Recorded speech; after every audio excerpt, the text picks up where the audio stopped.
Dobrý den, vážení televizní diváci. Rozhodli jsme se představit vám gymnastická cvičení od A do Z, ale začali jsme u Z a proto jsme tady se s Dendou.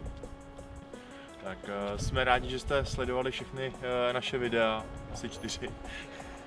Prošli jste si s náma základy gymnastiky a vůbec celkově jste se seznámili s gymnastikou.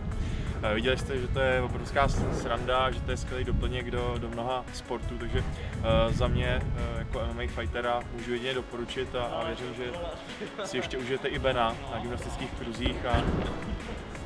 Bene, to je výzva pro tebe, slyšíš? Přesně tak, jede auto, ale my se toho nebojíme. Natáčíme ve všech podmínkách.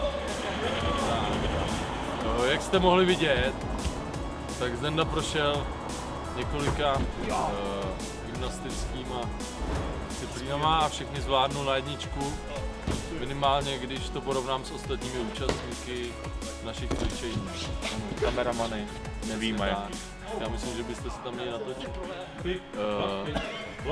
Myslím, že už bychom neměli víc natahovat. Ale ne, to je celovečerák. Připravte se a těšte se na další měsíc, kdy nás čekají aquabelly tréninky. Přesně tak. Mnozí Oscara nedostali.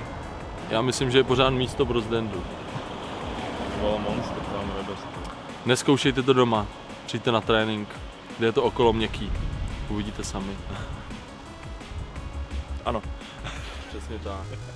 Super, ale dobrý Jakoš.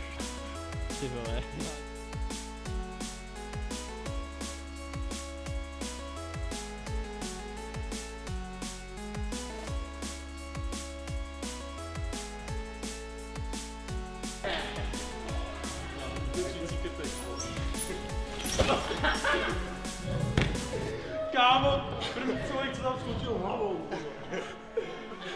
Zůstaň na zemi, zůstaň. No, takhle. Ne, tam nechceš, vole. Není Labutí jezera. To je pevný.